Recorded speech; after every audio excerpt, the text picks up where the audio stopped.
Hello, everybody. Welcome to the Buckeye Weekly podcast. I am Tony Gerdeman, here as always with Tom Orr and many times with Kevin Noon as we are live. And Tom, how's it going?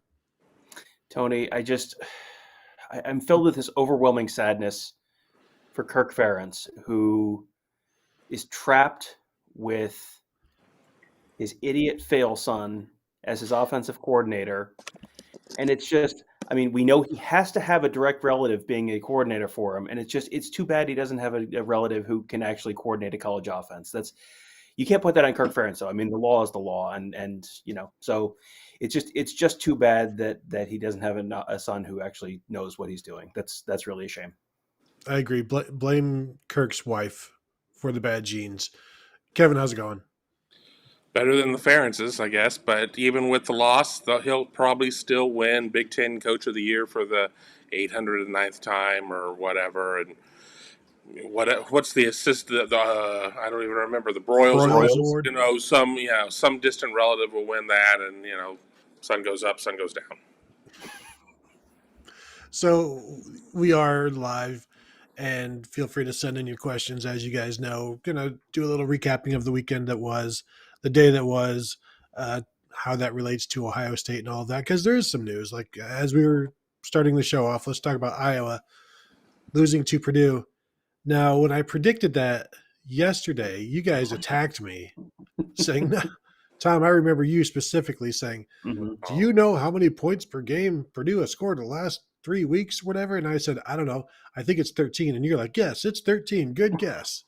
And then I'm like, but give them a shot. Get just David Bell owns Iowa. I believe that was my exact words.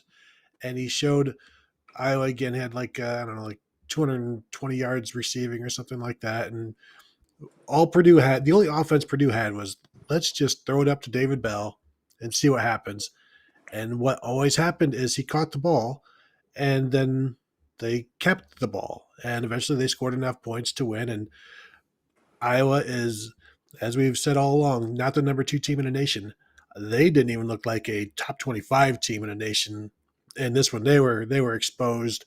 They've constantly been exposed. It's just Purdue didn't keep giving them the ball like other teams gave them the ball, and so they weren't able to do anything.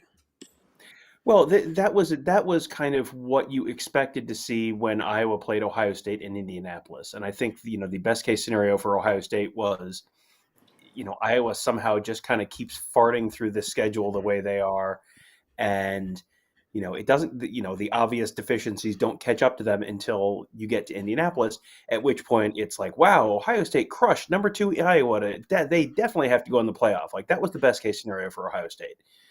That is not what happened. Like, they got exposed way before you even got to that point.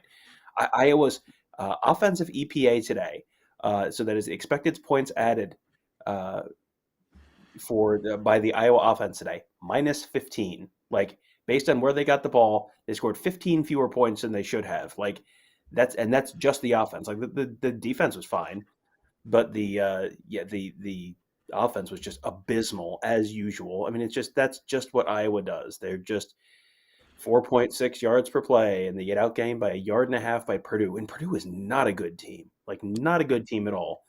If you give up 24 points, you should win the game. This is 2021. This is not 2003. You don't need to try and win every game 24-23. If you give up 24 points, you should win the game.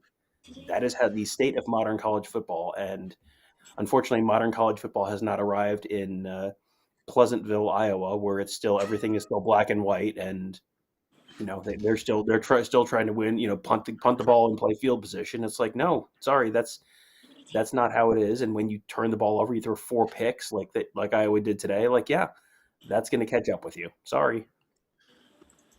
Spencer Petras was really bad. Kevin, what did you think? Do you feel bad that Iowa has been exposed this way? No, why would I feel bad? I mean, I don't work for Hawkeye Scoop. I don't care. I mean, it was. I think it was predictable. Let me throw myself on the one shot. I felt like it was pretty predictable that there was going to be a game where they were going to get exposed. The idea of them running through their schedule and getting to Indianapolis undefeated, made for a great story. Oh, it'd be great for Ohio State to go through a run of Michigan State. Talk about them a little bit. Michigan, and then Iowa, and they're going to get all of these top whatever programs, and it's just going. I mean, and milk and honey will flow through the faucets, and everything will be fantastic. But Iowa certainly had no business being a top two team. I mean, Spencer Petras had a horrible game. Purdue had one scholarship running back, one, and it just was, it was to be expected once the three quarterbacks, because they employed a three quarterback system, once the three quarterbacks found David Bell early and often and repeatedly, it was a foregone conclusion. So I don't feel bad for Iowa. I mean, and I know who certainly doesn't feel bad for them would be James Franklin after all the brouhaha about injuries. Were you faking them? Whatever. I wasn't even aware of that until I watched Game Day this morning, and whatever. I mean, I don't know. Maybe it's the 11 p.m. speaking right now, but I just don't have many whats to give right now. Do you know how many times David Bell got targeted today? Not like a penalty, but like how many times they tried to throw the ball to him? At one point, it was like he was like 11 of 12 or something like that. Yes, 12. They threw the ball to him 12 times. He caught it 11 of those 12. Pretty good. Also pretty good. 240 receiving yards in one game. Like, you just put up a quarter of 1,000-yard season in one afternoon against a defense that was supposed to be one of the best in the country. Like, yep, that's pretty good. And you look at those numbers, and then you go, boy, I don't know how this Iowa defense would match up against the Ohio State passing game. Like, I think I'm going to raise my hand and say I have some concerns now about how that might go for them if they do get to Indianapolis. Yeah, very much so. The notion, to go back to the Penn State thing, the notion that anybody is going to fake injuries to slow down the Iowa offense is the most remarkable and most asinine thing we've seen all season long from any kind of coach. And there's a lot of wackadoo coaches out there. So what does this do for the Big Ten West now? Because Minnesota owns a win over Purdue. Minnesota basically controls their own destiny. A team that has lost to Bowling Green, and now I'm wondering if it's probably a good thing for all of these teams that Bowling Green's not in the Big Ten West, because they might win the Big Ten West, and this entire division is a complete mess, and it will probably still shake out that it's going to be Iowa, because I think Minnesota has to go to Iowa. But I don't see this being an 8-1 division winner here anymore, unless it's Iowa. Well, the crazy thing is the Bowling Green team that beat Minnesota and Minnesota beat Iowa. Do you know who that Bowling Green team lost to last week? At home by more than 2 touchdowns? Akron. Akron 35, Bowling Green 20 last week. That garbage Akron team that everyone was like, "Wow. This is like a slightly less interesting version if you just picked a random Central Ohio high school team and brought them in to play Ohio State." Like, that team beat Bowling Green, who beat Minnesota, who's now in like potentially the driver's seat for the Big Ten West. Like, what? Like, I mean, this has been I hope Kevin can type louder, but before we get into that, it would be fantastic if we could get, this is like the perfect synopsis of this season. Like, you have just random games. Like, I have like more times already this season said, this is absolutely not going to happen, and then sat there and watched it happen. Like, it's crazy. You have these just insane upsets, and Akron being the transitive champion of the Big Ten West would just be like the perfect synopsis of that. Well, and now we have Cincinnati will probably be ranked number 2 in the polls this coming week after an easy win over Central Florida, 336 yards rushing, and that one didn't really have to throw the ball.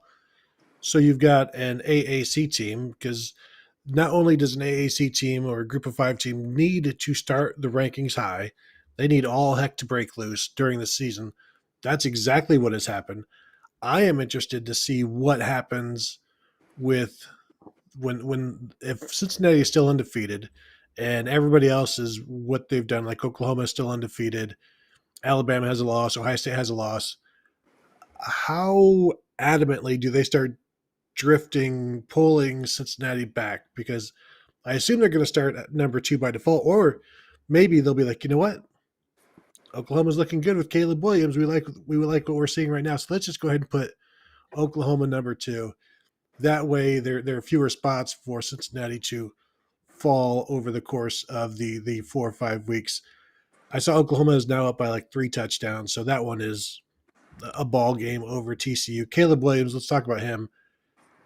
At one point in this game, he was like 18 for 20 passing, and then he put up like a 40-some yard touchdown run.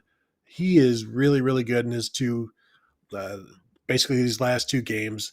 It seems like he's going to be good the rest of the season. So this is going to be it's an Oklahoma team that is now going to grab the attention of a lot of people. And so with that attention, and if they keep winning, they're going to be like boosted in the eyes of the nation. So that's something else that Ohio State is going to have to deal with, because Ohio State's kind of gotten that same thing over the last few weeks. But Kevin, with Caleb Williams now at the helm, is Oklahoma a threat? I know Tom's going to say no because of the defense, and we always deal with this. Where are you on Oklahoma and the playoffs? Well, for those not watching the baseball game, the Braves just won 3-2 with a hit in the bottom of the 9th. What do you mean? As a Mets fan, I follow baseball pretty closely, and you don't play baseball in October. Why are you lying? Well, LA does because they pay their way there. I mean, it's kind of like you buy the league and then you put your son in the league, but now that parents, the sport. now that I can turn that game off and pay attention to what you guys are saying. I'm still not buying on Oklahoma. They have had other quarterbacks that have been very good. Kyler Murray, Baker Mayfield, and then they still find a way to poop the bed against K-State or Iowa State or whoever. And maybe they fix their offensive woes by benching Spencer Rattler, bringing in Caleb Williams. They put up 52 points on TCU tonight. Fine. This is not a Gary Patterson type of defense. And I've certainly seen certain OSU honks on Twitter say, look at this, what they're doing against TCU. Well, this isn't TCU. This is a bad TCU team. So, don't get that excited about it. So I don't think Oklahoma is all of a sudden just going to turn around and just go into, pillage mode on everybody else. I think they're going to win some games. They're going to win some games handily, but they're going to have the game that they just drop for no apparent reason. Do they play Kansas this year? They do play Kansas this year, as per the rules, yes. But I mean, to Kevin's point about the TCU defense, we talked about this on the Friday show. TCU has given up more than 30 points to every FBS team they've played this year. Like this is not the 10 years ago Gary Patterson defense. This is like, oh, it's just a Big 12 defense. And I don't think Oklahoma is a threat to beat Ohio State, or a serious threat to beat Ohio State if they're in the playoff. I think if you're an Ohio State fan, your concern has to be more that they're a threat to take one of the 4 playoff spots. Because just looking at the Big 12, everyone outside of the state of Oklahoma has been a huge disappointment to the rest of the nation in the Big 12, because it's like Oklahoma and Oklahoma State are both kind of not that great. And they've had a bunch of really close calls against teams like Tulane. And these teams keep coming just short, like just a little bit short. Texas has just spent the last 2 weeks with their hands wrapped around their own throat, which is, they have had huge leads on both Oklahoma and Oklahoma State. And if they had won those 2 games, they've just not blown these massive leads, the Big 12 would functionally be out of the college football playoff talk. Instead, Texas has managed to blow both of those leads. So now Oklahoma and Oklahoma State are both undefeated. Obviously, one of them is going to lose because they're going to play Bedlam later in the year. And obviously, if you're familiar with the series history of Bedlam, it will be Oklahoma State who loses that, because they always lose that. But, someone has to beat Oklahoma at some point this year. Like that's, if you want Ohio State to get into the playoff, if you assume that the SEC is getting 2 teams in, you need and I don't know that that's an assumption anymore. I don't know that that's necessarily a safe assumption anymore now that Alabama's lost. But if Alabama wins the SEC and they beat a previously unbeaten Georgia, they're probably getting 2 in. And if you assume Cincinnati runs the table, you need Oklahoma to lose, and you need all the stupid ACC teams. You need Wake Forest to lose. Like, Wake Forest is going to take care of itself at some point, but you might want Oklahoma, or you want Oklahoma and or Oklahoma State both to lose, and you want Oregon probably to lose one more. I don't know that they have to, because they just have looked terrible since then. I think you make a pretty compelling case that even with the head-to-head, Ohio State probably still has a better playoff resume than Oregon, just because Oregon keeps looking like garbage week after week. But, if Oregon loses, if Oklahoma and Oklahoma State lose, Ohio State's probably feeling pretty good almost no matter what else happens. I just see the super chat come in, and as always, you send in a super chat, we'll get right to the question. Luke Comstock, if you were to compare yourselves to a trio in television or movies, what would that be? And I'm the only one with hair, so I guess I have to be curly, right? Can you please mute Tom's microphone? And then Kevin and I. Sure, I can, but then I have to talk to you. Can you also please mute your own? Yes, Okay. yes, you can. Yes, how about here? Hold on. Here we go. Have at it. I don't have a good answer for that, and that's I don't know. I have to think about that one. As a trio, I mean, what about this? I don't. The Three Amigos. No, I was going to say Three's Company, but I'm Jack, and then I'm the blonde, so I guess I'm Chrissy. Well, you could be any of the three. You could be Terry. You could be Cindy. I don't want to. She was the worst character on the show. You could be Mr. Furley. Well, I mean, that's at least a little better. I don't know. I mean, what about you guys? Could be the Ropers. I was going to say I could be Randy from South Park, and Tom could be Butters, and I guess that makes Tony Cartman. We're going to give you that $9.99 back. Yeah, I don't know. We don't have a great idea on that one. The Cincinnati thing, the Oklahoma thing. Oklahoma finishes with they're at Kansas next week, then Texas Tech, then a bye week, then they're at Baylor, then Iowa State at home, then they close the season at Oklahoma State.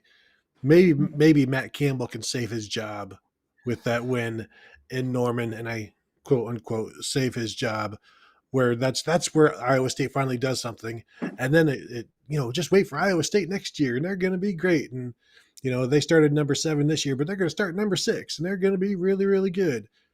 But Oklahoma needs to lose, and they need to lose soon if Buckeye fans really want to not have to put up with the annoyance of the Cincinnati stuff. Remember when Cincinnati made the BCS and they were Ohio's BCS team?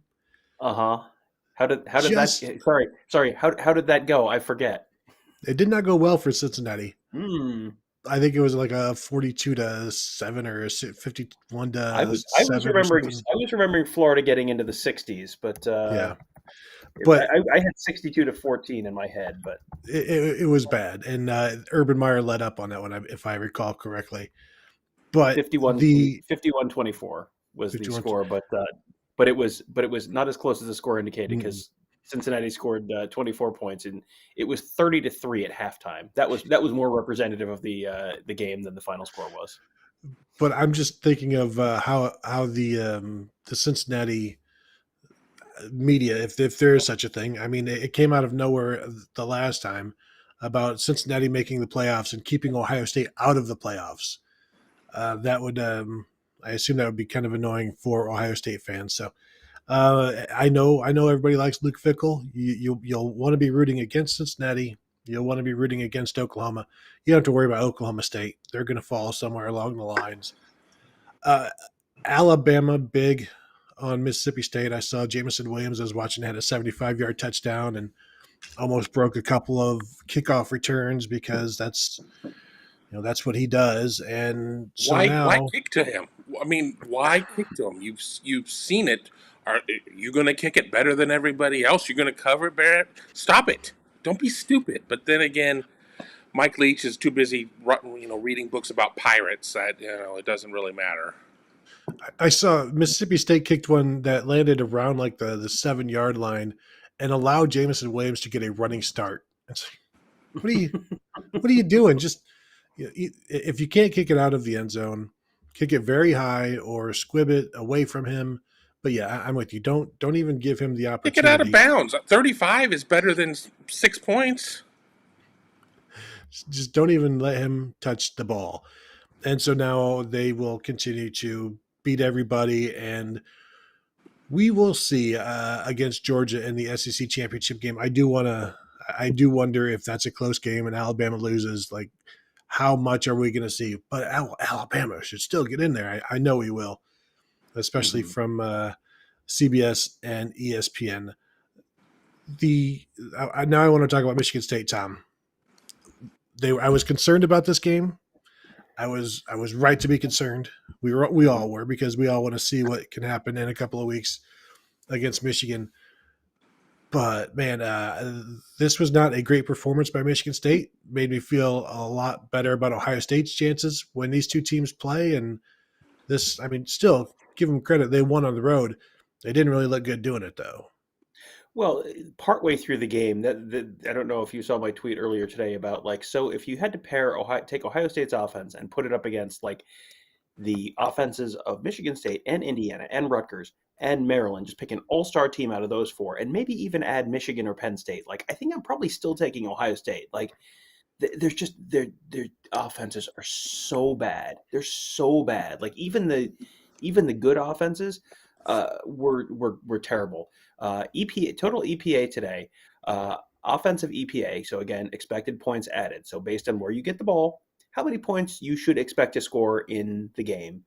And how did your offense do compared to that? If you're super explosive and you don't turn the ball over and you score touchdowns a lot, you can have a very positive EPA. If you are hot garbage, you could have a negative EPA of 5, 10 points, something like that. That would be wow, minus 10 points. That's a bad day. Who wants to guess what the better of the two offensive EPAs was on Saturday? The better of the two in the Michigan State Indiana game. Go ahead. You can both hazard a guess. Tony, you first. The better of the two. I'll say, because of your presentation, Indiana. Well, yes, but what's their number?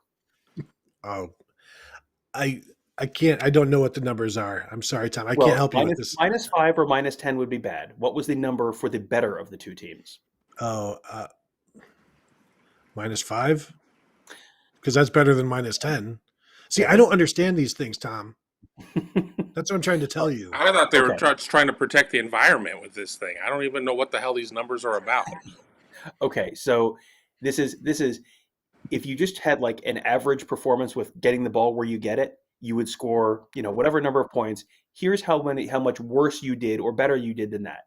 Okay. Michigan State was the better of the two offenses. They were minus 20.1. They were 20 points worse than you would have expected on offense, and they were the better of the offenses. Indiana was minus 25.97.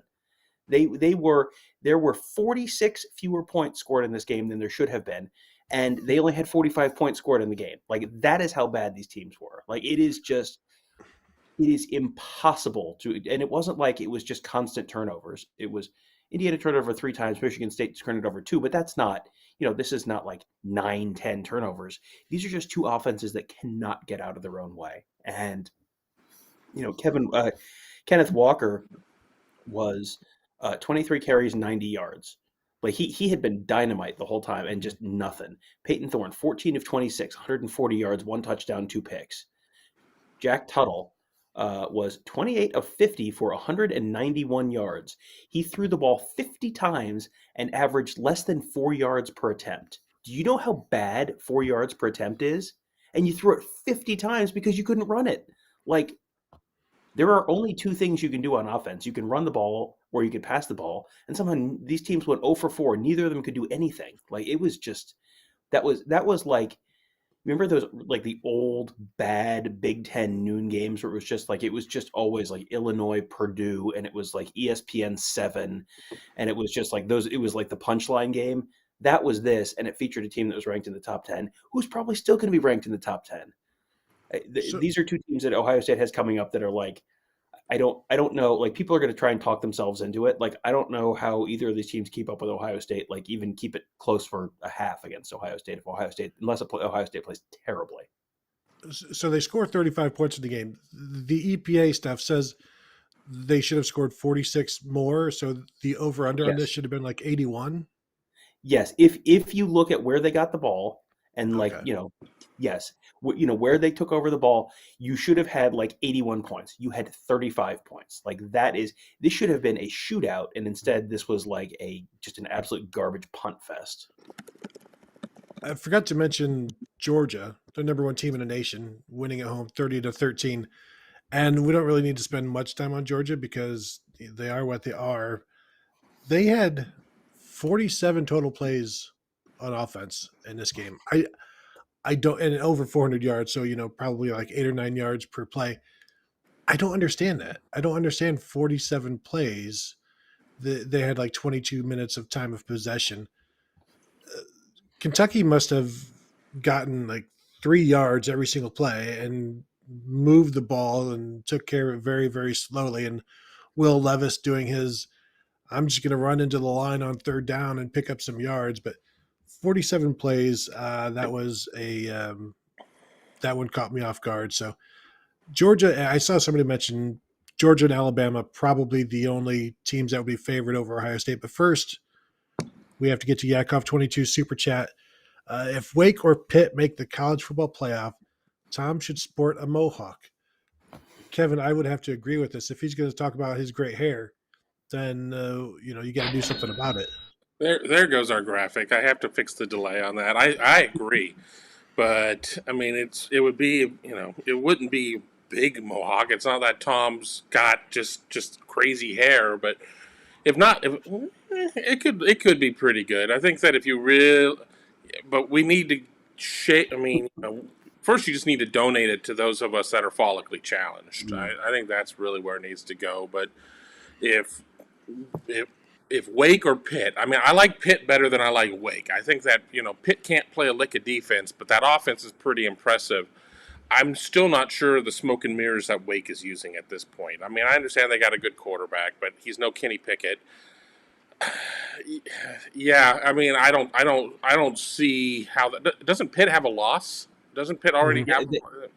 Yes, they have Bad a one. loss to a MAC team. So I have bad news about the history of teams losing to MAC teams and trying to make the college football playoff. Well, then go. Which is really too bad, because if I had a mohawk, and it was because Pat Narduzzi's team was in the playoff, guess what I would be saying for the whole month? I pity the fool who has to play the Panthers because get it? Because anytime I can make Tony look like he's losing the will to live, I really feel like I've done my job.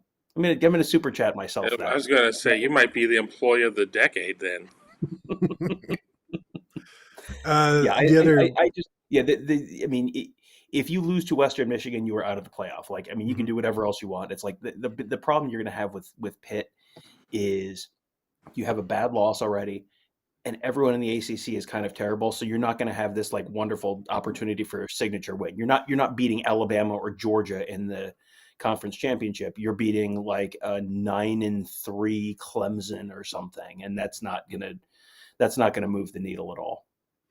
So I want to go back to what somebody mentioned earlier, that Ohio State would be a favorite against everybody on a neutral site except for Georgia and Alabama, which I believe I agree with. I'm looking and I wonder what the line against Cincinnati would be, the line against Oklahoma. I just think Ohio State right now with their offense and the attention it's getting I agree they would be favored against everybody except for Georgia and Alabama. And I don't think Georgia and Alabama are exactly bad matchups for Ohio State. I think the Ohio State offensive line against whatever defense you want to throw at them, they're going to be as well equipped to handle Georgia and Alabama as any team in the nation. Does that mean they're going to beat them? Not necessarily, but they're going to have as good of a chance or a better chance than anybody else in the nation with that offensive line, with the skilled players and all of that. But I don't think they'd be favored by a lot over Ohio State. Tom, where are you? Now, Kevin, let me go to Kevin. Tom, you've talked a lot. Kevin, what do you think? Let's go to Tom. No, I think that I don't know. I mean, I think that with Alabama, Alabama's certainly shown some issues. I don't think that their line play is that great. They certainly are dealing with some injuries. Henry To'oTo'o, who was we can't miss out on this player, this transfer, has not looked great this year. Their linebacker play, while it's been better than Ohio State's on a week-to-week basis, has not been Alabama-esque. I could see that on a neutral site, and I'm saying like a real neutral site. I'm not saying in Birmingham. I'm not saying in Mobile. I'm not saying in even Atlanta. I'm saying, on a aircraft carrier in the Pacific or something like that. Somewhere that's truly neutral. 4.5, 5, I don't know. Maybe probably 4.5. And then with Georgia, if they're going to have Stetson Bennett out there, Stetson Bennett didn't do a ton to impress me. And I know that we're friends with the college football nerds, and one of them's a big Bennett fan, while one of them's a big JT Daniels fan.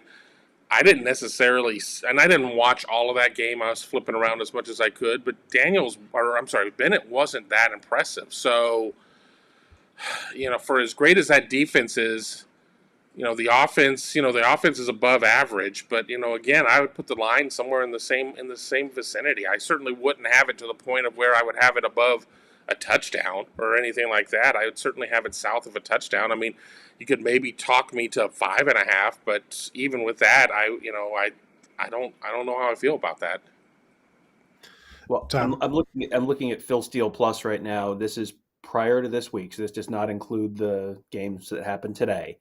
But he has Alabama rated as about 4 points better than Ohio State, Georgia about 4 points better than Alabama, so Georgia about 8 points better than Ohio State. I don't like that.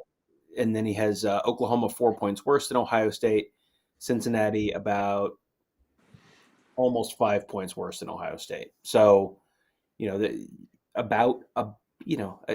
a touchdown, give or take, with just about any of those top 5 teams. Team he has 6th is Penn State, believe it or not. So, and that's also about a touchdown behind Ohio State on a neutral field. So, and here's the problem with numbers. Like, I am a big advanced stats guy.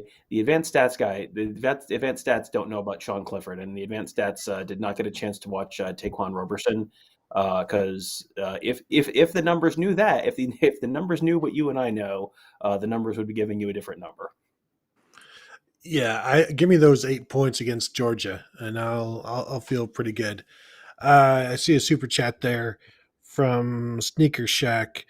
I would bet my house that OSU wins the rest of their games by 28 plus. Now, Tom, in our bold predictions, second half bold predictions, I said Ohio State will win out the rest of their games by 14 plus. This is from Sneaker Shack, arguably twice as bold as me. This is like the fire Cheetos. This is some boldness. 28 points. Well, let's take a look at this schedule that we have, because you've got at Indiana. I could see that. Penn State, that's going to be tough. At Nebraska.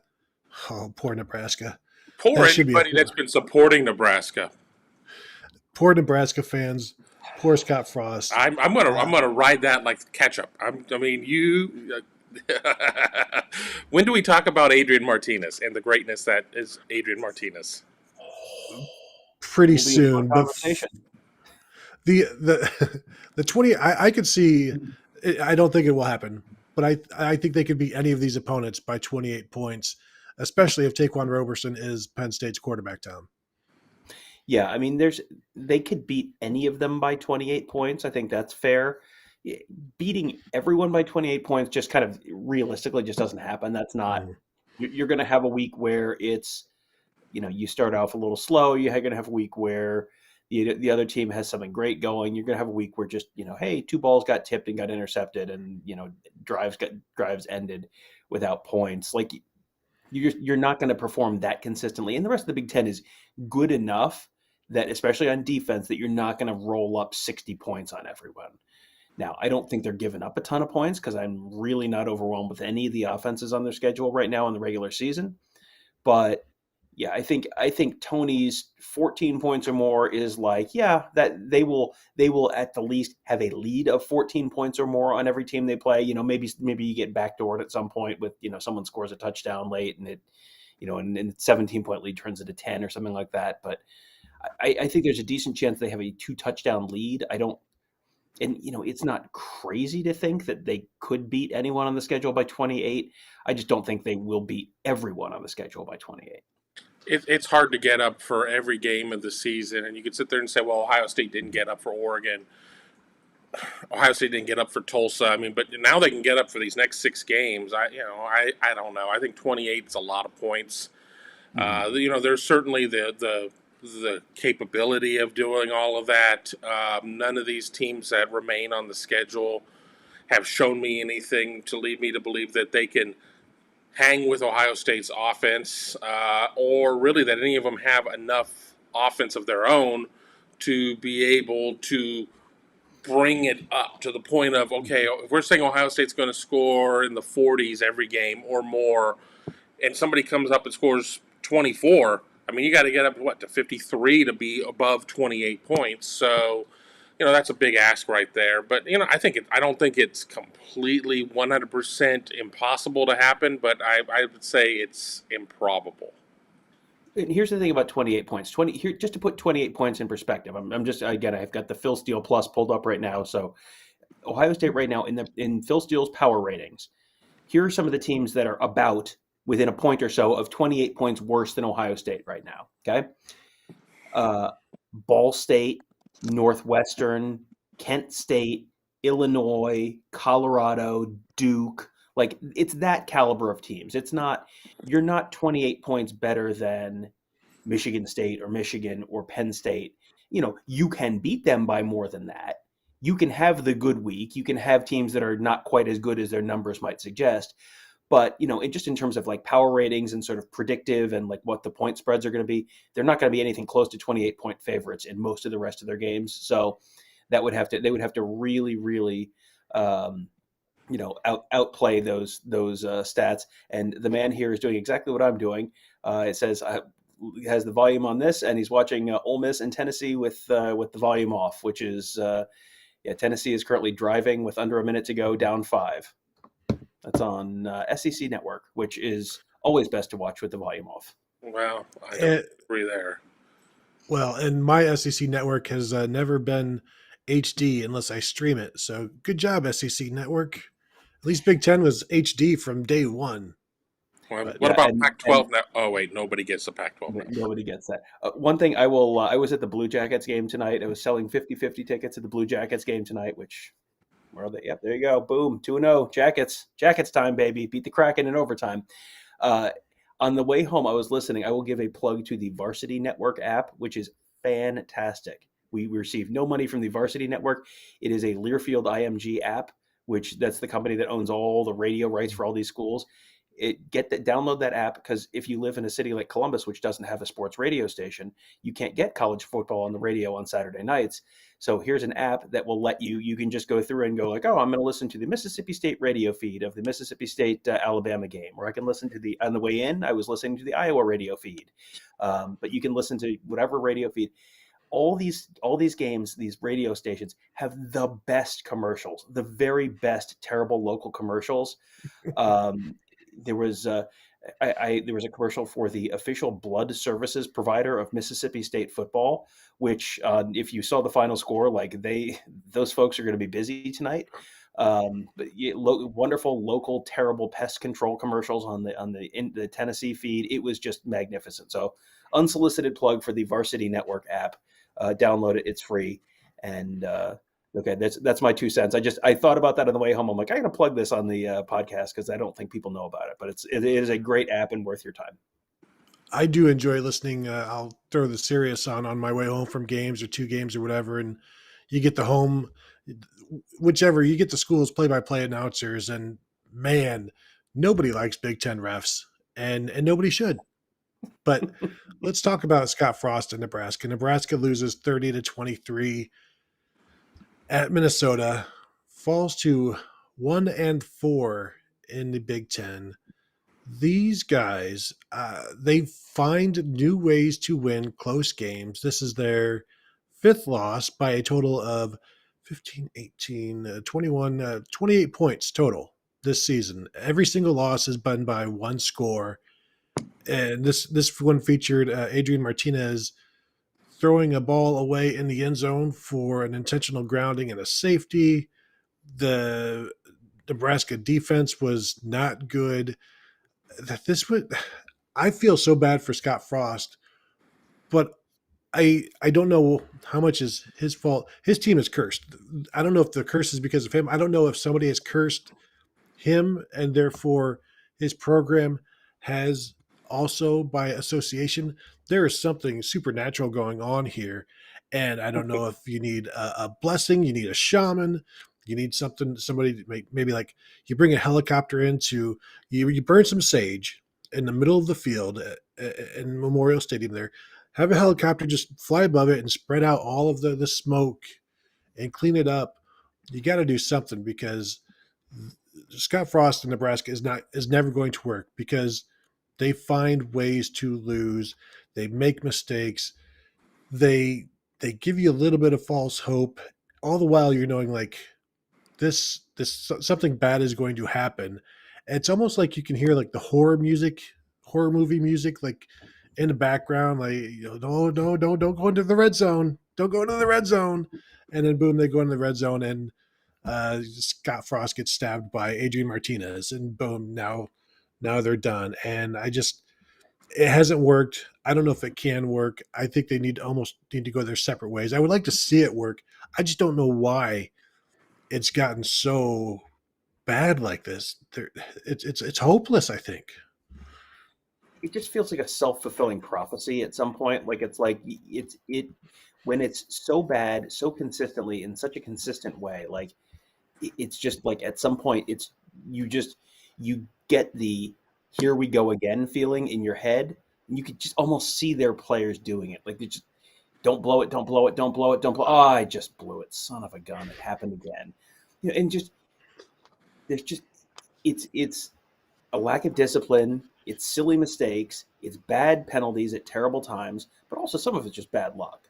But you go back to the first game of the season, the Illinois game. You get the guy, was it Taylor Britt, fielding a punt, like the old heels on the 10, fielding a punt, like, okay, heels on the 10. Well, I'm going to retreat to the 1. I'm going to field the punt running backwards.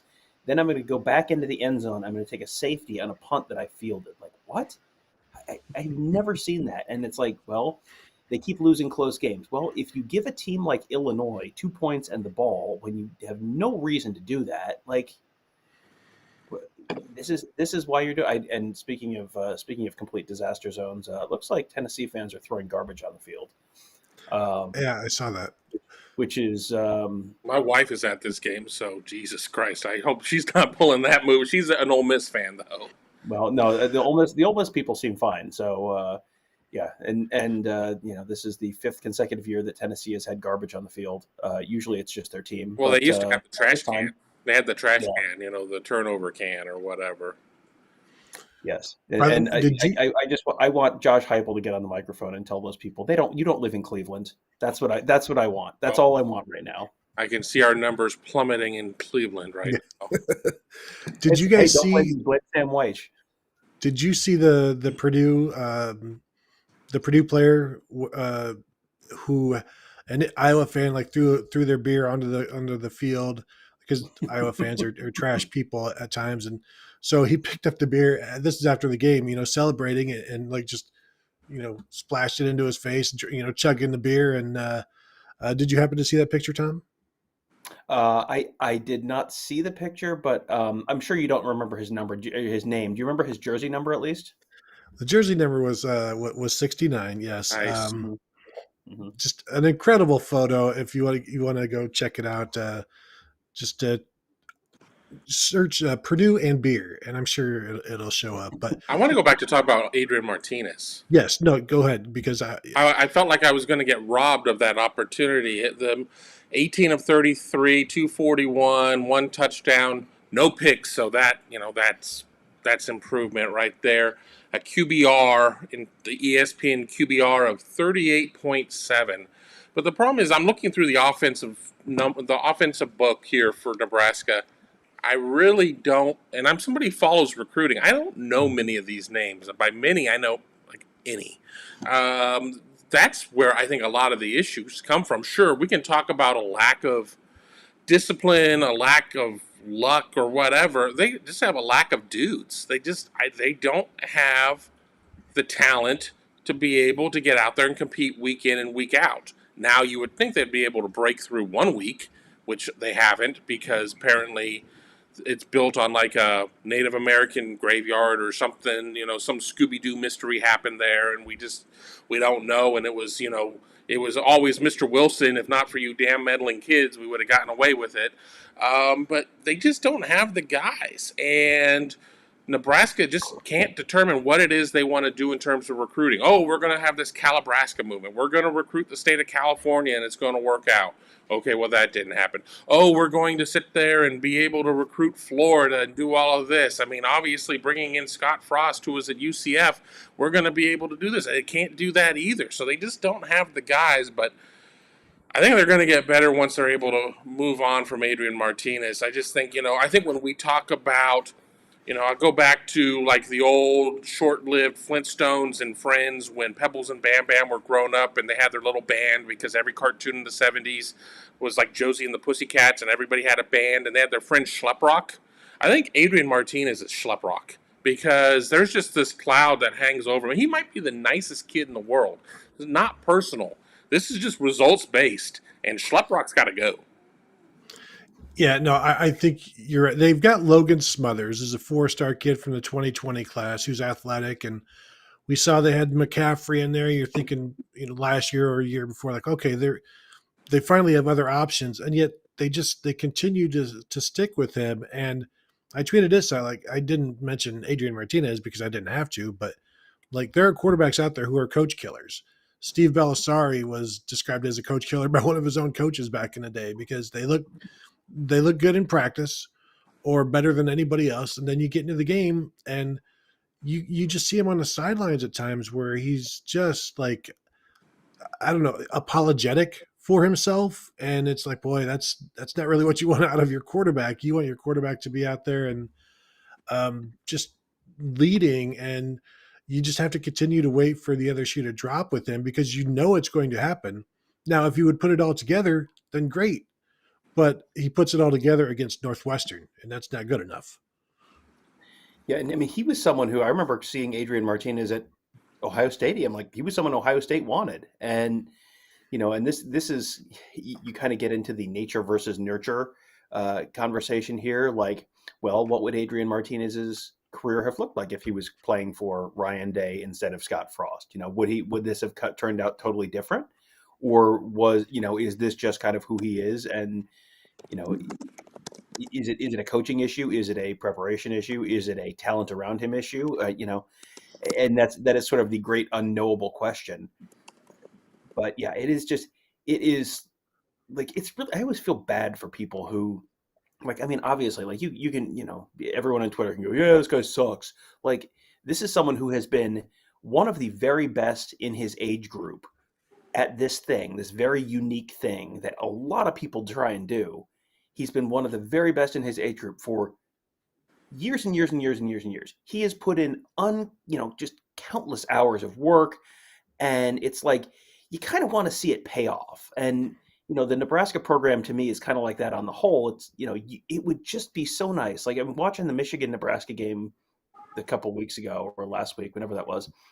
It was like, you really want it for Nebraska fans. Like, I would love for Nebraska fans to have this, like, one just really cathartic moment of release of, like, all right, it's worth it. Like what the 2011 Ohio State Wisconsin game was for Buckeye fans during the middle of that stupid year. Like, I mean, it was like the whole stupid year is incredibly frustrating and annoying.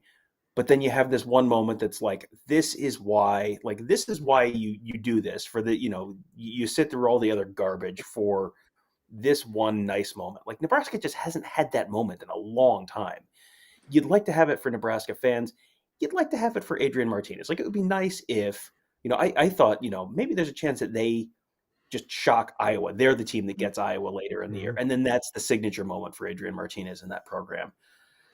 It's just a real bummer when you see someone who spent that much time doing it, and it just like, it's like, when's the payoff going to come? Like, well, Maybe the big payoff is just not going to come. Yeah, he's Sisyphus. Except there's no hills in Nebraska. He just keeps pushing the rock and just right down the Not road. a rock, it's a runza. It's a runs. Well, those are also quite hefty. Yeah, That's so what everybody wants. A cabbage hot pocket. Gross. it's not Bite gross. your It was tongue. very good. Yeah, It is very good, sir. I hate cabbage, so but I like you don't have hot to get the pocket, one. but I don't like cabbage, so I don't think I'm going to like it. You don't have to get ones with with cabbage. They have different kinds, like So just pizzas. hot pockets, No, it's like a like a stuffed Nebraska sandwich. empanada. Not quite like an empanada, but the cheerleaders are leaving with placards covering their heads so that they don't get hit with crap from these Tennessee fans. I was going to say Mabel and Cletus are not happy there at Neyland right now. Let me tell you. No, one other SEC game I wanted to mention: LSU beats Florida 49-42. Both teams are now 4-3 on the season. Are they both going to be ranked this week, Tom, or are neither of them going to be ranked? And if you say they're either going to be ranked, either of them are going to be ranked, I'm going to come through the screen and just because there's no way. Don't even think it. Do it. I don't think you can rank them. I mean, Florida was only 20th, and you have to drop something for losing to LSU. And LSU has, 2 losses? I mean, I wouldn't. They're both 4-3. They're both 3. Okay. Yeah, I don't think you can rank them because it's not like LSU has this, this great signature win to carry them over the fact that they've lost 3 games. So, yeah, they shouldn't. And, what's interesting to me is you have a lot of these SEC teams that were kind of like the 15-25 type SEC teams that lost today. Arkansas lost today, right? They ended up losing that game, right? Mm-hmm. So yeah, I mean, you have Auburn. Arkansas loses, Florida loses. Like, what's going to happen is you have to, the committee has to build the resumes based on, who is the Jay Burke. You think Martinez is pro prospect at quarterback? No. Next question. Can he play baseball? We'll just turn that one off. They have to build the resumes for these teams based on, like, hey, they talk about how many top 25 wins did you have.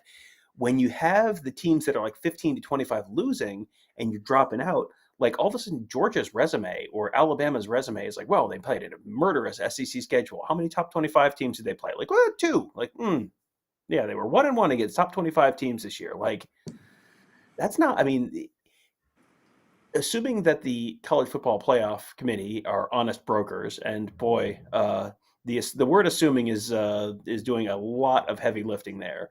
But assuming they're honest brokers here, that has to hurt the case for the SEC should get 2 teams in. I'm not willing to actually say that that's how it will play out, but that's how it should play out if they're actually following their own guidelines. Now, I just saw the camera pan down in this Tennessee game to somebody brought their own bottle of French's mustard, and it ended up on the field. Like, they don't even want stadium mustard. Like, Darlene, don't forget the mustard. We got to bring in our French's mustard. And then he's like, Earl, like, throws the mustard onto the field. Now I don't have any mustard at home. That's our mustard. And so now they're without mustard. The preseason rankings, I'll just run through some here. Florida was 11. LSU was 13. That was in the coaches. In the AP, Florida was 13. LSU was 16. I think this is the AP poll here. Clemson was 3. Texas A&M was 6. Iowa State was 7. North Carolina 10. Wisconsin 12. Miami 14. USC 15. Indiana 17. Washington 20. Don't ever believe what writers tell you. Only believe, writers right here. That's it. Don't ever believe what voters tell you, because you just look at that and you go like, why Miami? Why USC? I mean, this is the same thing every year. At least we didn't have Tennessee in there. Did you see any of that Miami Carolina game today? Oh my goodness, what a slap fight that one was! I watched the very end of it, and of course, Miami. Miami wanted to lose more than Carolina. And then the handshake at the end of it where Mac Brown and Manny Diaz wanted to be anywhere other than at the 50 talking to Mac Brown, and basically it was kind of like what we used to joke about, like that wolf situation. A wolf will chew off its own arm to get out of a situation. Manny Diaz was trying to gnaw off his own arm to get the hell out of Dodge. Yeah, it was like when I'll go to McDonald's and work before the Tuesday interview sessions, and there's always a bunch of old guys there that get there and they have their coffee and they're just talking. They'll talk to whomever. That was Mac Brown. He was like, let's just spend some time here. We got nowhere to be. We're retired, right? We got nowhere else to go. It's like Manny Diaz, like I just want to go. Like I don't like the way this game turned out. I need to go. I think my agent is calling. And I don't want a butterscotch hard candy. Stop asking. Hey, Werther's originals are fantastic. That's true. What do we got here from Jordan Kapler? Super chat. And I should pre-read these before I actually read them, but I'm just going to say, since Iowa lost to an unranked team, how far do they fall, and why is it past 10th? And that's exactly right. And Alabama fell to, 5th after losing to an unranked team. Iowa is going to fall past that because voters view them as, well, we had to put them there because they kept winning and other teams didn't. So you keep moving as you're winning. But now they have a much deeper basement that they can send them to. And I don't see any reason, and I don't think they're a top 10 team. And so I guess I can't be too angry about voters when I don't see Iowa being a top 10 team. I think Alabama is. So, I guess I can't hold them accountable if they don't remain consistent here because nobody actually thinks Iowa is that good. Right. And yeah, Iowa is number 2 basically because, wow, this is a wild and crazy year. I mean, Iowa is number 2 for the same reason that South Florida and Boston College and Missouri and Kansas were number 2 in 2007. It's like, well, because all the other teams ahead of them lost, and like, well, the AP insists that we put someone here, so we can't just leave it blank. So I guess it's Iowa now, and you sort of know, like, yeah, that's not who's going to end up there. But yeah,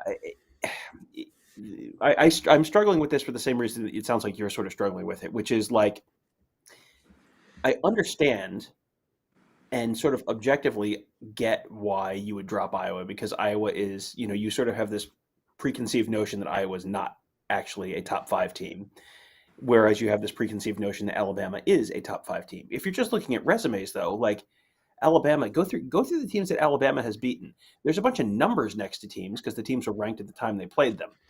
Number 14, Miami. How has the season gone for Miami since then? Well, not great. Number 11, Florida. How has the season gone for Florida since then? Well, not great. And number 12, Ole Miss is currently in a dogfight with garbage. A garbage fight with Tennessee, and and then they lose to Texas A&M, and Mississippi State's terrible, and then next week they have Tennessee, and then they have LSU, and then they have New Mexico State, and then they have Arkansas, who's going to be unranked, and then they end up with Auburn. It's like they could go through the entire year, and Ole Miss is the signature win that they have during the course of the regular season. Like there's not a lot of fantastic resume points there.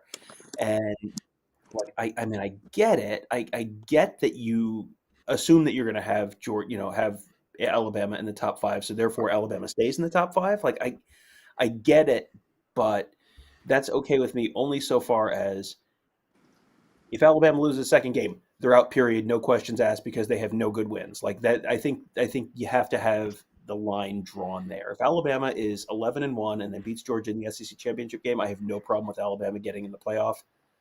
If Alabama loses a second game, that's the point at which you have to go like, well, even though we do think they're one of the 5 best teams in the country, like at some point you have to prove it on the field. And if you haven't beaten anyone all year, like, well, sorry, better luck next year. And Alabama and Iowa has the best win between the two teams with the win over Penn State. Penn State's still the highest ranked of all of those opponents. And because they didn't lose this week and they didn't play this week, they won't drop too far. In fact, they may rise up to number 6 because I don't see Penn State being the floor for Iowa. I think they'll just continue to drop Iowa back, and we'll see what goes on there. Anything else, you guys, from this week that you wanted to touch on? I want to kind of touch Anything? upon the Caleb Williams discussion, and then we have a lot of questions that were from early in the show. We could probably bang through those pretty quick. I think a lot of people are really concerned that Oklahoma has found its quarterback in Caleb Williams, and just saying, well, they're going to be this big problem. I know we talked about a little earlier in the show, but I'm telling people to slow their roll on there. I think once he puts a little more tape out there and people are preparing for him, I mean, obviously TCU had the opportunity to see some tape and prepare for him and knew that probably wasn't going to be Spencer Rattler, but I think people are already, he's not going to win the Heisman. I mean, he's not going from, they beat a Texas team that just fell to earth, in a horrible way, and then beat a bad TCU team. So that doesn't take anything away from the talent of Caleb Williams. I don't think it takes anything away from the fact that Oklahoma is a team that's built for offense, but I don't think that the deck has been reshuffled just because of them bringing Caleb Williams in. I really don't. Maybe that's just a little naivete on my part, but been doing this a long time, and I think it's one of those overreactions. Yeah, and they say a true freshman will lose you one game at quarterback throughout the course of a year, and I agree. Like at this point, TCU is prepared for the Oklahoma offense that they have seen all year. And you don't have much to go on with Caleb Williams other than he's probably going to run it a little bit more. So it will be interesting to see how teams catch up, but the talent level of the defenses that they're going to be facing are going to be limited as well, Tom. Yeah, I mean, the issue they're going to have is you keep having these Big 12 teams that almost beat them. They have to keep playing reasonably well every week because you don't have, outside of Kansas, there just aren't that many gimmies in the Big 12, but there also aren't any fantastic teams in the Big 12. Like it's like the whole Big 12 is somewhere between like 15 and like 40 to me, like outside of Kansas and maybe Oklahoma. Maybe Oklahoma's better than that, and Oklahoma's really is a top 5 team. They haven't looked like it for long stretches. I still have some concerns about Oklahoma just on the whole. Their defense is still a little bit of a question to me. The offensive line's a little bit of a question to me. It feels like they have definitely, with Williams, they definitely are a better team than they were with Rattler, but I don't think this solves all of their problems. And, I think whoever gets Oklahoma in the semifinals is probably going to be completely fine with having Oklahoma in the semifinals. Like that's going to be someone on Selection Sunday is going to go, oh, good, we get Oklahoma, because that's typically how that has worked out. And it doesn't feel like they've solved all their issues. And, you want to put a true freshman quarterback going against Nick Saban with a month to prepare, like that is like time to die. Like, nope, that's not going to go well for you. But I think they could be enough of a pain with Williams that they, could at least be, get in the playoff, take one of those 4 spots in that college football playoff field. That I think is maybe where they're most dangerous to Ohio State or to pretty much anyone else in the top 5. Man, and let me just say, I really hope Tennessee pulls this off. Those fans deserve it. What? Just imagine if they get stopped at like the 1, because they do need a touchdown, and so they've got 18 seconds and I don't know, like 30 yards to go. At that point, they don't have it to throw; it's on the field. Joe Milton warming up. Oh, this is so good. We might have to play-by-play this. I mean, I don't know. We might get dinged by YouTube. Well, nobody have their audio on or whatever. But let's go through some questions too while we can. Yes. I didn't mean to cut you off, Tony, but Marcus Pope really wanted me to get his questions in. Why don't y'all want kickoffs anymore? No, I'm totally fine with kickoffs continuing, but I understand why some coaches don't want them. I would also prefer the XFL rule because it's safer, where basically nobody can run after the ball until the ball, I believe, is caught. Like once the ball is fielded, then the guys can block and the guys can also try to tackle him. And they're coming from, I don't know, I think like the 30 or so from the returners 30. So there's just not enough speed and momentum built up to really hurt as many guys. So I would love to see the kickoff continue. I can't stand the fair catching from the 10-yard line. So give me more kickoffs, but I understand why some coaches also don't want them, Tom. Right. Well, I think the biggest issue to me is I would always prefer that they not take something like that out of the game, but they've already nerfed it so much with changing that fair catch rule where it's like, what percentage of kickoffs are actually something eventful now? Like it's a minuscule percentage. And I think I avoided laughing out loud enough for the microphone to pick it up when they put up Joe Milton's stats for the year and his completion percentage is 46%. Like, oh boy. You're not. You think 6 months is enough to get the Harbaugh out of you? It is not. It is not, in fact, enough to get the Harbaugh out of you. It is, kickoffs to me, like if kickoffs were what they were in 2004, and you had Ted Ginn running stuff back all the time, like yeah, then it would be like this is a significant loss, and this is really taking something huge out of the game. Right now, there's so many fair catches that I don't know how much you're really losing by taking them out, and if there's a potential significantly positive health benefit for the players. Like, I mean, I get it. I can kind of do that math. And, we talked about this a little bit on the Friday show, and I forget which one of you guys said it, but, if this is what it takes to have football continue to be a sport, we're making incremental safety improvements. If this is what it takes to have football continue to be a sport and not turn into, boxing or horse racing or whatever, where it's like, this used to be one of America's most popular sports. And now, like, no. If that's what it takes, like that's fine, man. Like just let's do it. Let's get this figured out. However, we have to do it. Will we hang 100 on Michigan? I'll throw that one to Tony. Well, it depends on if Ohio State calls the dogs off in the third quarter. No, I don't believe they will. I think they could, they could hit the 40s because that's what they do. But no, not 100. Sorry. Last year, however. Yeah, you missed your chance to see Ohio State put a just ludicrous number up against Michigan. Like last year, everything was shaping up to that because it was like Michigan was like out of quarterbacks and Ohio State was like starting to fire on all cylinders, and Michigan had completely quit on the season. Like that is as close as you will ever come to seeing Ohio State with put like 80 points on Michigan was last year. One of the great shames if you're an Ohio State fan is that the terrible Rich Rod team in like 2008 was playing against a Jim Tressel team and not a like mid to late stage Urban Meyer team. Because wind the clock. That was 42-7 that 2008 game, which is the Jim Tressel equivalent of 80-0. So yeah. It's I think Michigan's a good enough team this year that you're not, you have missed your window to see Ohio State do that to Michigan, I think.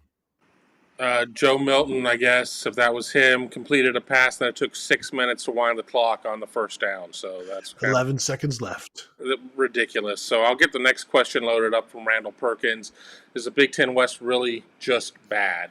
Tom? Yes. All right, Tony.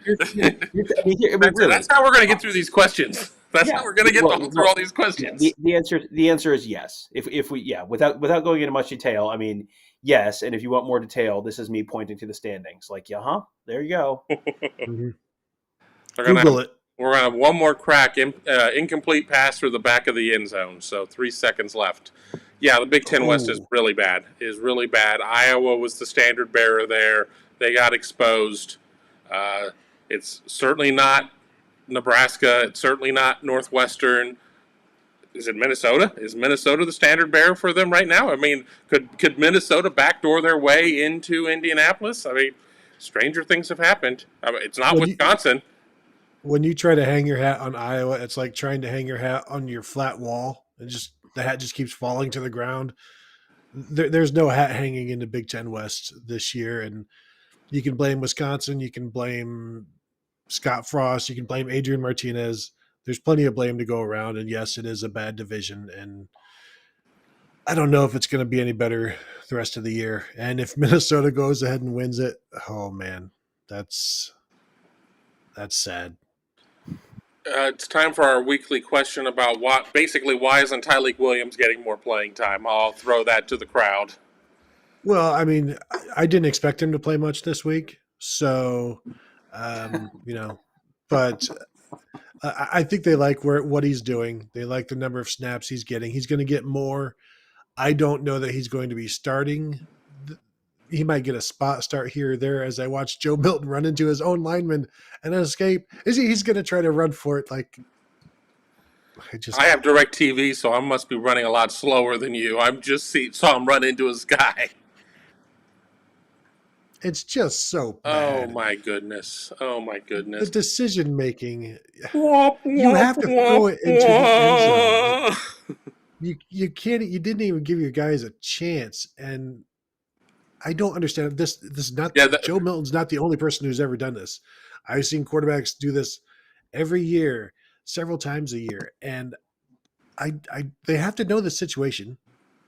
They've watched football. They understand what it means, and then to just, you know what, I'm 25 yards out, 20 yards out. Let me just try to pick this up with no time on the clock and score, and then run out of bounds at the 10.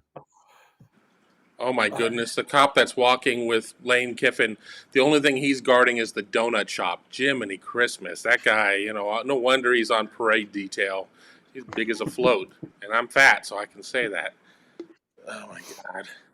This is what happens when you guys have me up on the show past midnight. I just get a little loopy. Tyleek Williams is going to play more, but he's got guys in front of him. Jay Burke giving us a compliment. We always put compliments on. So we're the best reporters and so funny. Well, we try. Let me clear that one. Another Caleb Williams. Better, more superior start in his college career relative to Stroud. Well, last I checked, Caleb Williams was not trying to play injured as well. So, and his first game was in the Red River game, so that was not a true road game. And they were home today, so he hasn't played a true road game yet. But I mean, to Kevin's point, the more significant thing is he is not dealing with a bum shoulder.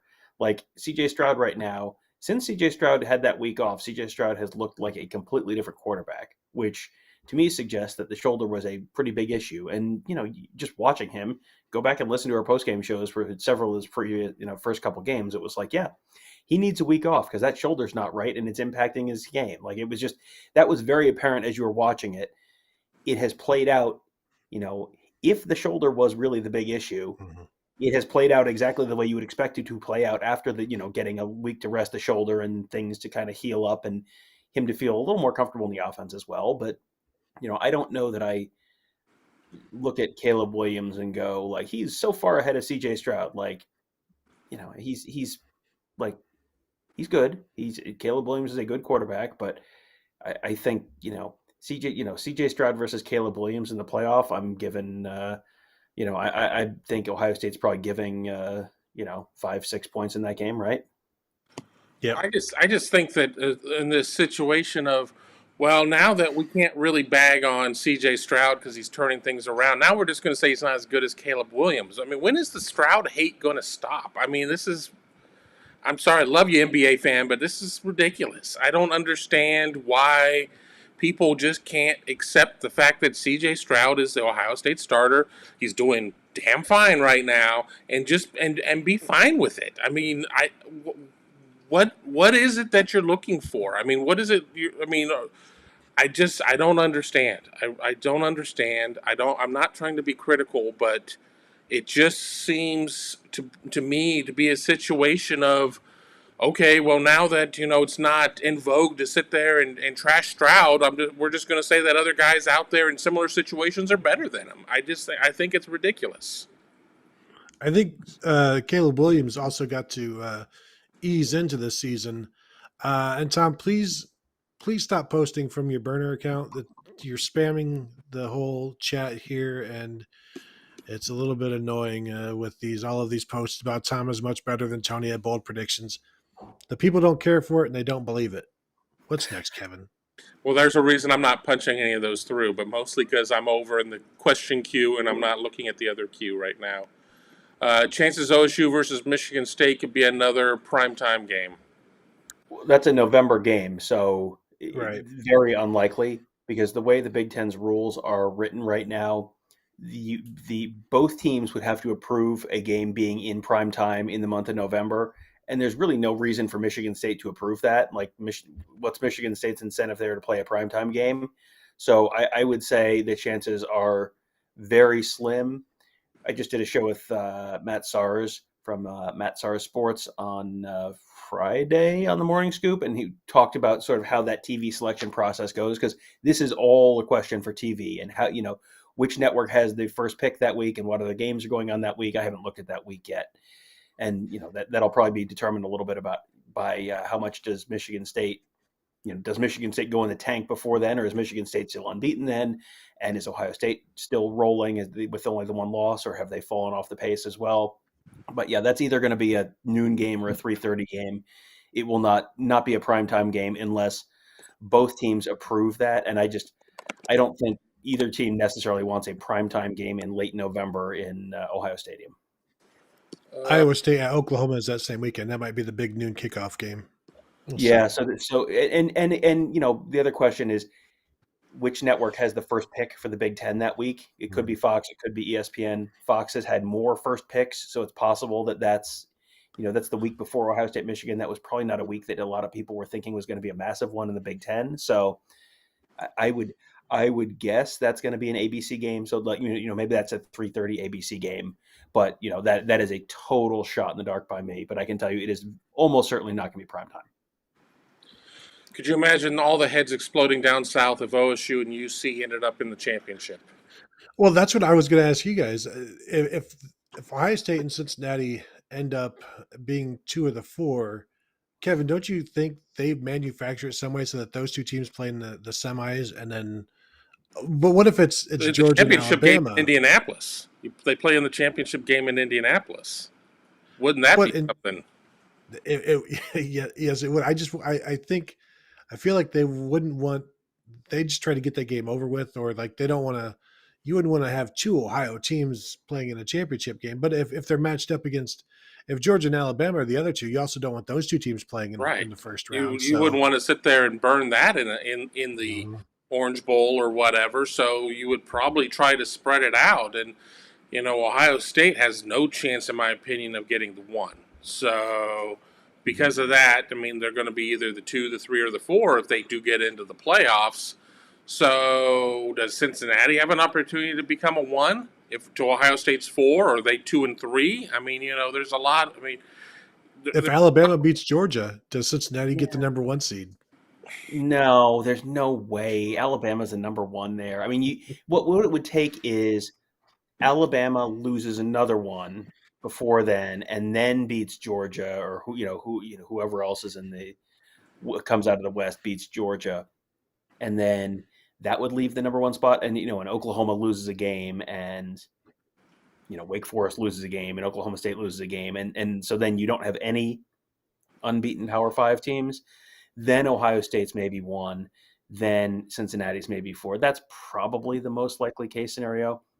Could be 2 and 3, but again, that involves, since Georgia's number 1, it feels to me like they're going to take, if Georgia's number 1, Georgia's going to throw an absolute fit if they don't get the non-Power 5 team as the 4 seed. Like, they're going to throw an absolute fit if they have to play Oklahoma instead of Cincinnati, because I mean, like, Cincinnati's a great story, but we all know, like, that Cincinnati doesn't have the depth because they're a non-Power 5 team. Like, they're a great story. They're a fantastic team. Luke Fickell has done a fantastic job. But if you put Cincinnati in the Big Ten East, Cincinnati's not running the table. Like, sorry, no chance. So, you gotta kind of, I feel like I kind of have to preface everything with like, no, they're good. They're good. I'm not saying they're bad. I'm not saying like, oh, look at you, you're so cute. Oh, look at you, you're like a big person. You're grown up for a football program. I'm not saying that, but it's just, I don't think Cincinnati is going to be any higher than 4th if they get in the playoff. I can't I can't fathom Cincinnati being like a 2 or a 3. I Yeah, mean, that's maybe what a ton of insane stuff happens between now and then, but I mean, it would take a lot to have that happen. that's what I'm saying. It'll be interesting to watch how Cincinnati falls back this year with the committee and how they manufacture that. How many more? How many more? We're going to do like 2 more questions and then call it Let a me night. see what we've got. We've answered a lot of them along the Okay. way, so I'm just kind of going through. A lot of people asking if Ohio State recruited David Bell, the receiver out of Indianapolis, and they absolutely did. Ohio State really put the full court press on there. I think that with David Bell, it ultimately was not even so much as staying in the state of Indiana. I think he wanted to go somewhere to be the guy, not to go somewhere and be a guy. And, just it worked out fine for everybody. I mean, everybody can say, well, what if Ohio State had him? What if Ohio State still had Jamison Williams? I mean, where are all these receptions going to happen? So, things happen for a reason. Ohio State certainly did not stop recruiting David Bell at any point. Had the opportunity to talk to him several times during his recruitment. Got the feeling pretty early on that he kind of wanted to blaze his own path, and that was going to be somewhere where he could be a bigger fish in a smaller pond. The big question is, where would Alabama be right now if Chris Olave went to the NFL? Because Chris Olave coming back sent Jamison Williams moving Garrett Wilson from the slot to the X, which was Jamison's position last year, but they would have found room for him if Chris Olave certainly had left for the NFL. But him coming back meant it made Jamison Williams feel like there's no room. And so, like, where would Alabama be without Jamison Williams right now? And what is this from Jordan Kapler? This super chat from Jordan Kapler. If you were college football chaos gods, I'm really curious what you guys would do to make this the most insane season. Tom, would you like to go first? I think if to be truly insane, I think you need Georgia to lose 2 and Alabama to lose 1, where it's like the truly insane season is no SEC team makes the playoff. Like you need, Wake Forest wins out. One of the Big Ten teams. Oh yeah, I mean, you could have a playoff where the 2 games are Wake Forest is in one of them and Cincinnati's in another one. Like that is like, a bunch of stuff has to happen. But throw in Wake, Oak State, Okie State, yeah, Oklahoma State, Wake Forest, Cincinnati, and Oregon. Just throw in Oregon or something. Yeah, I mean, Coastal Carolina. At that point, it could be Ohio State, and it would still be the craziest. I mean, like that's the really crazy. You need Georgia to lose twice, Alabama to lose at least once more, Wake Forest wins out, Oklahoma State wins out, Cincinnati wins out. I kind of want to live in that world because I want to have SEC Network on the day after, a 2-loss Alabama and a 2-loss Georgia get left out behind Wake Forest and Oklahoma State and Cincinnati. Like that is put that one straight in my veins. I don't care what else happens. I don't care if Oregon's the first team in there. I don't care if it's Ohio State. Like, doesn't matter. Like that's the world I want to live in. Because and frankly, those would be terrible, terrible, terrible, terrible playoff games. Like terrible playoff games. Because whoever's the 1 seed is just going to boat race everyone else. But at the same point, you have to, yes, the playoff games would be terrible, but the playoff games are terrible most years. It's true. Think about the lulls, guys. I'm just saying, think about the lulls. Wake Forest next week they play at Army, so that's going to be a tough one. I think Wake Forest can run through the ACC because the ACC is completely terrible this year, and that does mean they would have to win at North Carolina, at Clemson, and at Boston College. But I've seen those 3 teams this year, and they're not above losing to anybody at this point. So I am all for. We've seen Wake Forest make the New Year's Six or the BCS, whichever it was, when Riley Skinner was the quarterback, and they weren't good then, but they won enough to do it, and it's because the ACC was bad and they avoided the right teams. So, do you know who they played? Do you know who they played in that Orange Bowl? Do you remember? Was it? No, I don't. Kansas versus Wake Forest in the Orange Bowl. Oh, Was man. that Fighting Mangino's team That was the Fighting Mangino. So with, that with, was 07? with Ed Warner and that offensive play calling genius there? that would have been the 2000. I'm going to double check my. I am almost positive that was the 2006 Wake Forest team. I will be bitterly disappointed if I was incorrect, but they Not 07 were when Kansas was ranked number 2? no, yeah, 2006. I was wrong. They played Louisville in the. Who did Mangino beat in the? Who did Mangino beat in the? While you look that up, I'll thank R. Stanley for his super chat contribution. He thanked us for taking time on his silly UC OSU question. We've got another one. And with our silly show. We'll have another one coming in with Daffy Duck here in a second, thanking us just for no reason. Razmataz jumping in too with no questions, just mustard and golf balls. Yes, sir. Yes. Kansas 2008 Orange Bowl. Kansas beat Virginia Tech. 2007 Orange Bowl was Louisville and Wake Forest. Louisville beat Wake Forest. So those are 4 teams you would not. Those are 4 people who have never been in my kitchen. I think is A little Wake Forest, a little Michigan State, maybe Oklahoma State, and a Cincinnati. Michigan State, yeah, Michigan State, Oklahoma State, Wake Forest, Cincinnati. That's it. That's the one. That's so gross, but I would love it. I would be there, and I mean that would be. No. I don't want to say ratings poison. This is like the college football version of the NCAA tournament where you have the first weekend full of like insane upsets, and it's like this is the greatest tournament ever, and then it's just a bunch of mid-major 12 versus 13 games the second week. It's like, oh, this is terrible. This tournament's awful. It's like, well, be careful what you wish for, because you get bored of the good teams playing, but sometimes that means if you don't have that, it's the bad teams playing, and then that's not necessarily fun too. Watching those Big Ten games today was soul poison for me. It was so horrible to watch. I mean, it's sort of like when you watch a bunch of NHL games and then you go and you watch like an NAIA hockey game or something, and it's so much slower. Oh my God, it was so painful to watch. Let me jump in with Chad Engel here. Thank you, Chad. It didn't look like the same sport that we're used to seeing, and that's not just an Ohio State thing. I'm talking about just watching Georgia or Alabama or Ohio State or Oklahoma to that point. It almost looked like a different sport. It really almost looked like a different sport. I want to address Hayden Schmidt's question. If Ohio State wins out, do all 3 of you believe we are in the playoff? I think enough will happen that if Ohio State wins out, they're in the playoffs. I see you both not shaking your head no. Yes. Yeah. I mean, it would take something pretty crazy for Ohio State to not be in. Like with Alabama losing, the number of paths for Ohio State to win out and still not make it is pretty narrow now. Because if Georgia beats Alabama, Alabama's got to be out.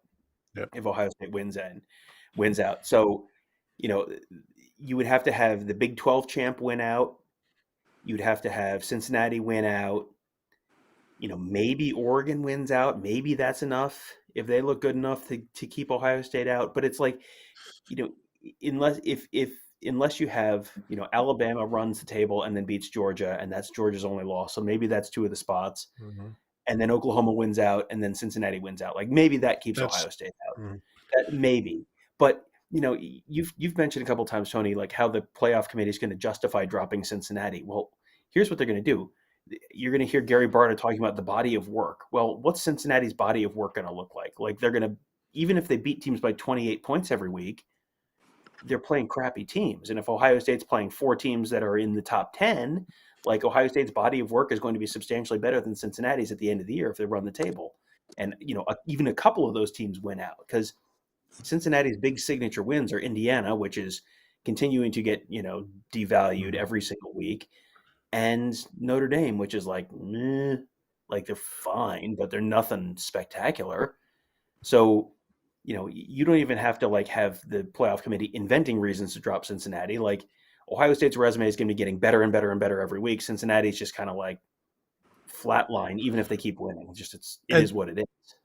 And they will have a same opponent with Indiana to judge the two teams against each other that way. And yes, Cincinnati's 2 wins that justify their existence in the college football playoffs are, average wins among everybody else. So yes, I think we all see Ohio State making the playoffs should they win out. OSU's speed and athleticism is definitely different than what you see through the rest of the Big Ten. And it was not a great day watching teams try to score and seeing Spencer Petras, the quarterback of the number 2 team in the nation, just look really, really bad through most of that game. Are we good? Are we through everything? I think we're pretty good. We're at 90 minutes on the show. I mean, we still have people jumping in with some questions, but I think we pretty much answered the multitude of them. A lot of them are repeats at this point. Yeah. So if you asked a question, maybe go back and watch the show. I'm sure we touched on it there. And if we didn't, we only do 14 of these a week. So you'll have plenty of opportunities to get back to us. So we'll go ahead and call it a night right there. So thank you guys hundreds of you there. So thank you guys for tuning in. As always, you can find us at BuckeyeScoop.com. You can also see us on YouTube as you are right now, youtube.com/BuckeyeScoop. So thank you all for tuning in, and we will talk to you guys later.